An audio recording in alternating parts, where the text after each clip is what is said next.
Olá, seja muito bem-vindo ao Fórum Bíblico. É sempre uma alegria poder contar com a sua companhia, quer nos acompanhe pela televisão, pela rádio ou por qualquer outro meio que esteja a utilizar neste momento.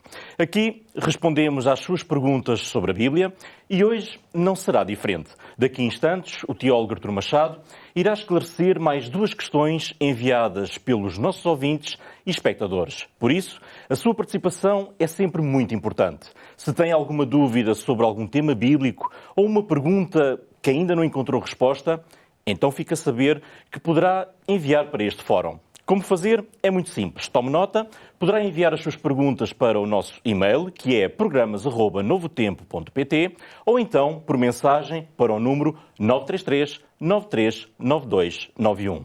Muito importante também, não se esqueça de indicar na sua mensagem o nome do programa, Fórum Bíblico, para que todas as suas questões cheguem até nós e depois possam ser respondidas num dos próximos programas ou então diretamente por um dos nossos instrutores bíblicos.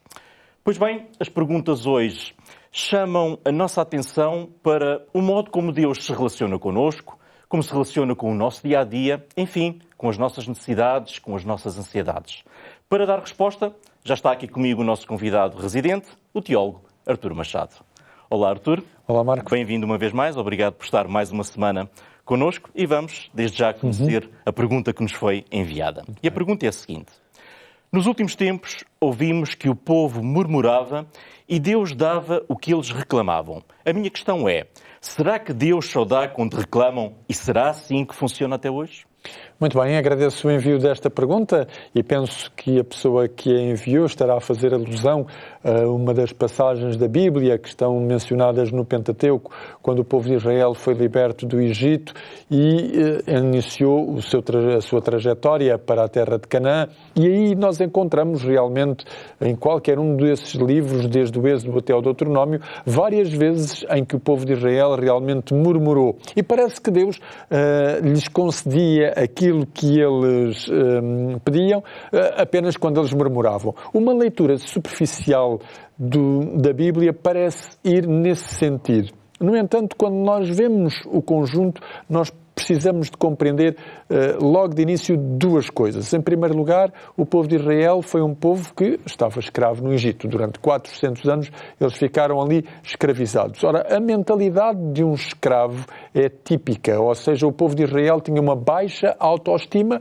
estavam habituados a que alguém pensasse por eles, lhes desse uma agenda diária daquilo que eles tinham que fazer, também providenciasse para eles os seus tempos de repouso, os seus alimentos, etc, etc, etc.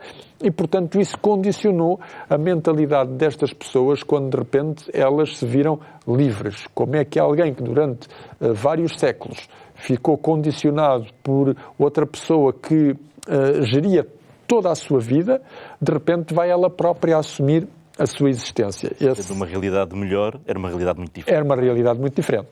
O segundo aspecto é que esses 400 anos de vivência numa religiosidade completamente diferente também foram condicionar a mentalidade religiosa destas pessoas. A religiosidade egípcia era muito diferente da religiosidade bíblica.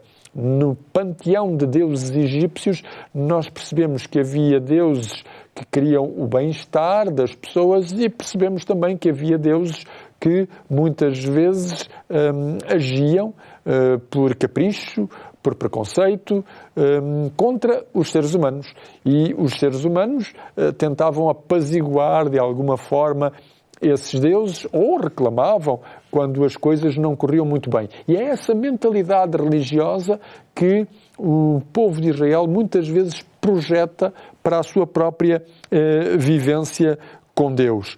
Mas percebemos isso quando, por exemplo, Moisés fala com Deus, quando Deus o escolhe para ele ser o representante do povo de Israel, e se nota que Moisés faz uma pergunta a Deus, por exemplo, no livro do Êxodo, capítulo 3, versículo 13, disse Moisés a Deus: quando eu vier aos filhos de Israel e lhes disser, o Deus dos vossos pais me enviou a vós outros, e eles me perguntarem qual é o seu nome, que lhes direi?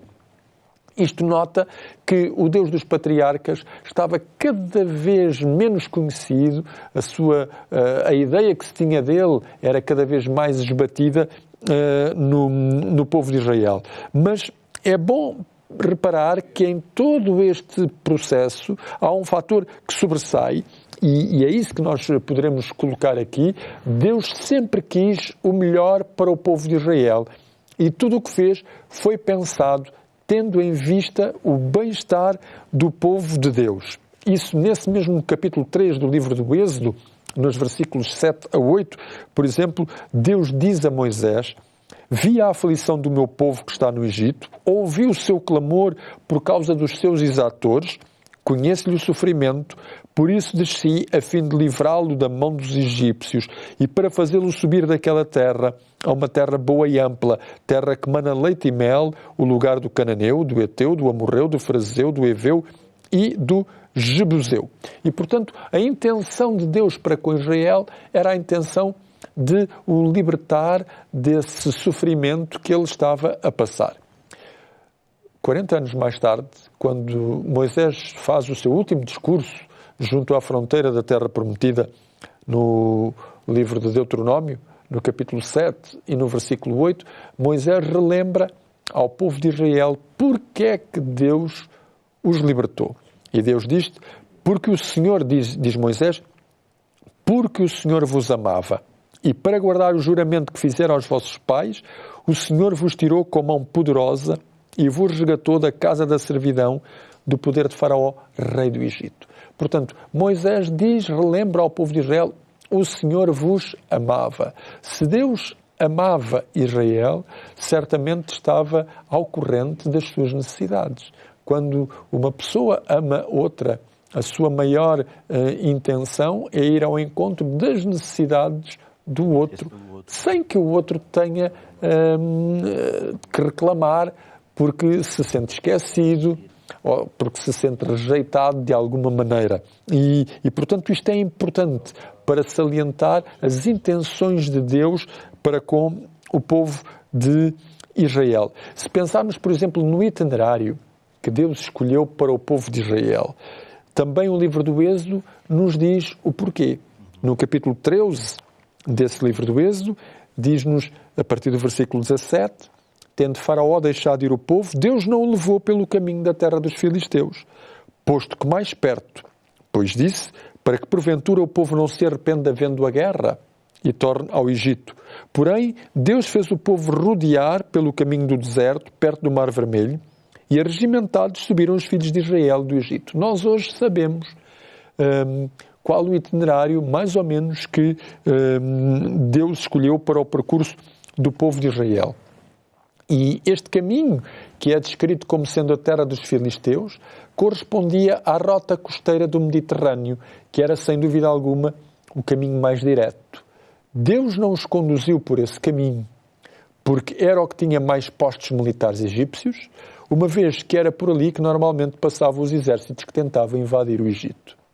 E, sobretudo, temos aqui a menção dos filisteus, que era um povo que se tinha fixado recentemente numa determinada zona da Palestina, um povo mais aguerrido e que havia confrontos naturais entre as forças egípcias que procuravam controlar toda aquela região e esta nova invasão do território feita justamente por esses povos. Mas há aqui evitar um potencial perigo também. Um perigo, porque eles não estavam habituados à guerra. Moisés recorda também, por exemplo, a maneira como Deus teve cuidado com a roupa dos israelitas durante a peregrinação do deserto. Se nós repararmos em Deuteronômio, no capítulo 29, no versículo 5, diz Moisés o seguinte, falando por conta de Deus: 40 anos vos conduzi pelo deserto, não envelheceram sobre vós as vossas vestes, nem se gastou no vosso pé a sandália. E, portanto, seria muito difícil no deserto eles encontrarem maneiras de terem roupa, e Deus fez com que a sua roupa, portanto, se preservasse e com que as suas sandálias continuassem a preservar-se. Um outro fator importante era a presença de Deus numa nuvem. Era a nuvem que os orientava, que os guiava. De dia era uma forma de nuvem, à noite era uma forma de coluna de fogo. Porquê à noite? Porque no deserto, à noite, não se vê praticamente grande coisa, e era uma maneira de as pessoas se sentirem seguras porque tinham visibilidade. Qualquer animal selvagem, qualquer outra tribo que tentasse invadir o acampamento seria facilmente detetada. E finalmente nós podemos verificar que, sendo o deserto um lugar difícil para arranjar alimento, o próprio livro de Deuteronômio nos lembra como é que Deus providenciou esse alimento. No capítulo 8, nos versículos 15 e 16, Moisés continua a relembrar esta epopeia e ele diz: o Deus que te conduziu por aquele grande e terrível deserto de serpentes abrasadoras, de escorpiões, de secura em que não havia água, e te fez sair água da pederneira, que no deserto te sustentou com o maná, que os teus pais não conheciam, para te humilhar e para te provar e afinal te fazer bem. O maná. Aqui temos uma palavra hebraica que significa o que é isto. Ninguém sabia o que era. Mas o maná caía diariamente pela manhã, como se fosse uma geada que cobria todo aquele solo, e Deus dizia ao povo de Israel: colham aquilo que é necessário para cada uma das vossas famílias, e cada dia eles podiam recolher tudo aquilo que lhes era necessário. Na sexta-feira caía maná em duplicado, porque no sábado não caía, o que é interessante. E este povo de Israel, diz o relato bíblico, aprendeu a cozinhar o maná, uma espécie de farinha, digamos assim, aprendeu a cozinhar o maná, tal como os portugueses aprenderam a cozinhar o bacalhau. Ou seja, havia vários pratos feitos com maná. Portanto, o relato bíblico é um relato que mostra que Deus, ao planear a libertação do povo de Israel, teve nessa planificação o cuidado de pensar em tudo aquilo que era o trajeto, a necessidade de segurança, a necessidade de alimento, a necessidade de vestuário, muito antes sequer do povo de Israel pensar nessas coisas.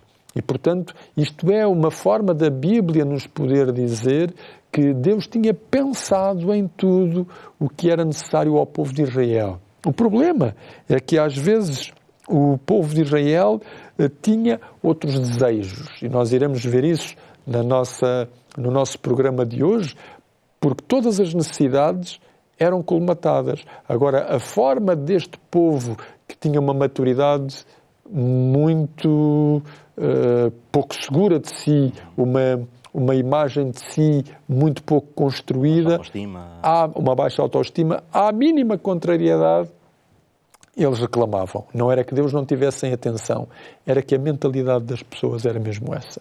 Muito bem.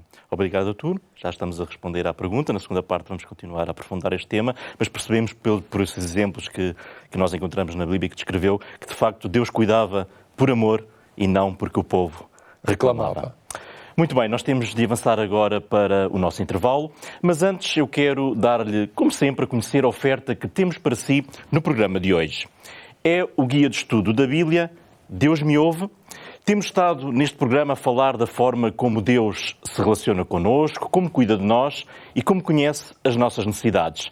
Neste guia vai descobrir, à luz da Bíblia, que Deus ouve as nossas orações e deseja ter uma relação pessoal com cada um de nós. Pode pedir agora mesmo o seu guia de estudo Deus me ouve, sem nenhum custo, enviando uma mensagem para o número que já conhece, 933 93 92 91. Agora sim, está na altura de fazermos uma pequena pausa para intervalo. Dentro de instantes nós regressamos para responder à segunda pergunta do nosso programa. Continue por aí. TV Novo Tempo, o canal da Bíblia, o canal da Esperança. Estamos na segunda parte do programa Fórum Bíblico. Se só agora se juntou a nós, fique connosco, porque estamos a responder às perguntas que nos têm sido enviadas sobre a Bíblia, sempre com a ajuda preciosa do teólogo Artur Machado. Hoje estamos a explorar se Deus só age quando as pessoas reclamam ou se, na verdade, Ele sempre cuida e antecipa aquilo que é o melhor para nós, mesmo antes de pedirmos. Vamos então conhecer a próxima pergunta sobre este assunto que nos foi enviada. E a pergunta é a seguinte: como compreender que o relato bíblico mencione várias vezes que Deus respondeu ao povo depois deste murmurar? Ora bem, Deus muitas vezes tinha uma atitude pedagógica e também irónica, porque Deus pretendia a priori assegurar as pessoas do seu cuidado, mas muitas vezes diante destas murmurações, Deus por vezes concedia-lhes aquilo que eles murmuravam, umas vezes para lhes fazer compreender que Deus já sabia disso e que, portanto, tinha ali os elementos necessários para resolver o problema, outras vezes para Deus lhes fazer compreender que essa não era a melhor atitude que eles tinham. Já no Salmo 106, portanto, muito tempo depois do livro do Êxodo, na recolha de cânticos e poemas do povo de Israel, nesse Salmo 106, nos versículos 13 e 14, o autor deste Salmo vai, ao relembrar aquele que foi a história do povo de Israel neste tempo, dizer assim: cedo, porém, se esqueceram das suas obras e não lhe aguardaram os desígnios. Entregaram-se à cobiça no deserto e tentaram Deus na solidão. E, portanto, mostra que este murmurar do povo de Israel tinha a ver justamente com esta fragilidade coletiva deste povo em poder perceber que Deus queria cuidar deles. Por exemplo, Deus destruiu o exército egípcio no Mar Vermelho, eles viram isso, eles foram testemunhas dessa libertação e em seguida começam a sua trajetória pelo deserto e chegam a um lugar que se chama Mara. O lugar ficou designado por Mara porque havia ali realmente um oásis, havia ali água, mas a palavra Mara significa amarga. A água era amarga, provavelmente salobra. As pessoas não conseguiam beber aquela água e puseram-se, como é lógico, a murmurar. Trouxeste-nos até aqui, diziam eles a Moisés, para morrer, era melhor termos ficado no Egito. E Moisés ora a Deus e Deus lhe disse: olha, estão aí umas árvores, estão aí uns arbustos, põe lá os arbustos dentro da água. E vê o efeito. E as águas tornaram-se, portanto, doces. Logo, nós podemos chegar aqui a uma conclusão. Esta forma de agir, em que ao mínimo sinal de necessidade ou contrariedade as pessoas se queixam, é o sinal evidente de falta de maturidade. Era também um sinal da falta de confiança em Deus e da mentalidade de escravos da qual eles tinham muita dificuldade em se libertar. E, portanto, neste caso concreto, a solução estava ali mesmo ao lado deles e provavelmente eles desconheciam que aquelas árvores podiam ter ali qualquer substância biológica ou química que em contacto com a água tivesse feito isso. Mas nós percebemos também uma coisa, não é apenas o povo de Israel que tem esta facilidade de reclamar. O ser humano tem realmente uma facilidade imensa de reclamar, ou porque acha que as coisas deviam ser feitas num determinado tempo, ou porque acha que não está a ser bem atendido ou bem considerado, e este murmurar constante era um desgaste para o próprio povo, um desgaste também para a liderança de Israel. O apóstolo Pedro, já no Novo Testamento, vai, por exemplo, na primeira epístola de Pedro, no capítulo 5 e no versículo 7, dizer aos crentes do seu tempo o seguinte: lançando sobre ele a vossa ansiedade, porque ele tem cuidado de nós. E, portanto, o murmurar do ser humano tem a sua causa neste elemento, a ansiedade, a desconfiança humana. Se calhar Deus não está bem a ver o meu problema. E portanto, esta mentalidade meio pagã continua justamente a atormentar o ser humano. Jesus Cristo, no Sermão da Montanha, focou muito bem estes aspectos. Jesus mostrou que se Deus cuida dos pássaros, se Deus cuida das flores, se Deus cuida destes elementos que a nós nos parecem mínimos, Jesus vai dizer assim: o vosso Pai Celestial sabe que vocês necessitam destas coisas. E Jesus referia-se ao vestuário, referia-se ao alimento, referia-se à segurança. Jesus diz: o vosso Pai Celestial sabe que vocês precisam realmente dessas coisas. E Jesus deixou um exemplo de vida.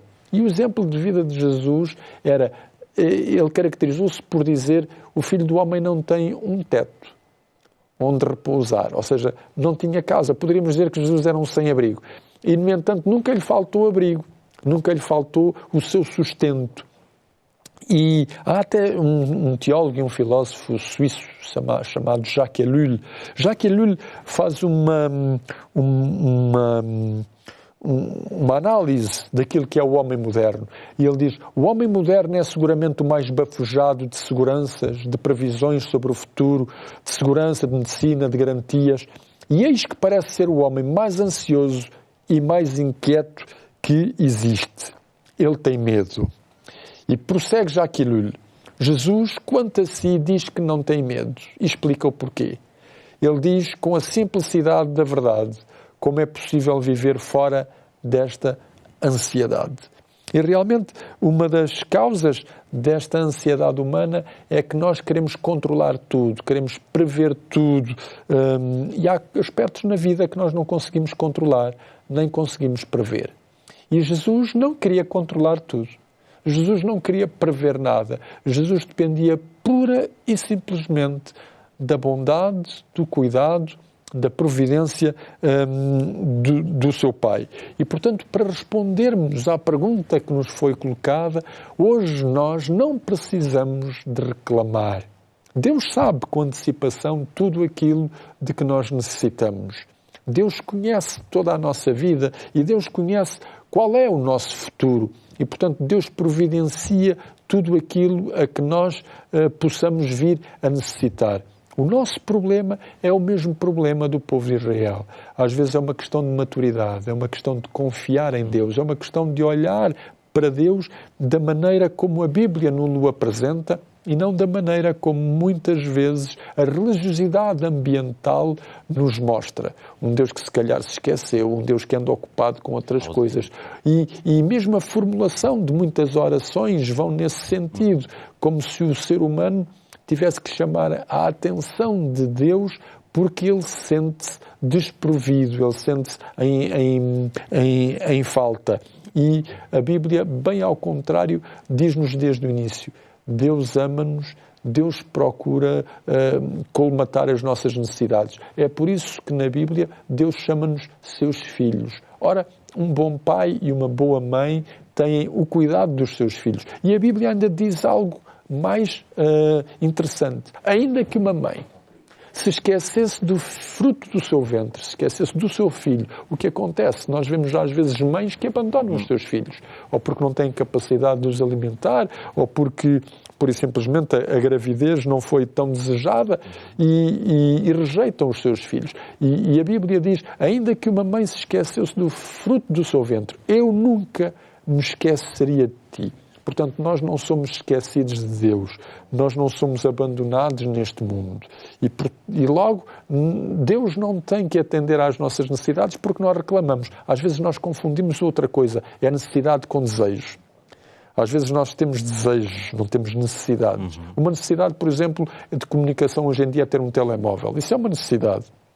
O desejo é ter um telemóvel de última geração. Já não é uma necessidade. E nós às vezes confundimos desejo e necessidade. Mas podemos estar tranquilos, Deus sabe antecipadamente tudo o que nós precisamos. E tudo o que nós precisamos, Deus garante-nos.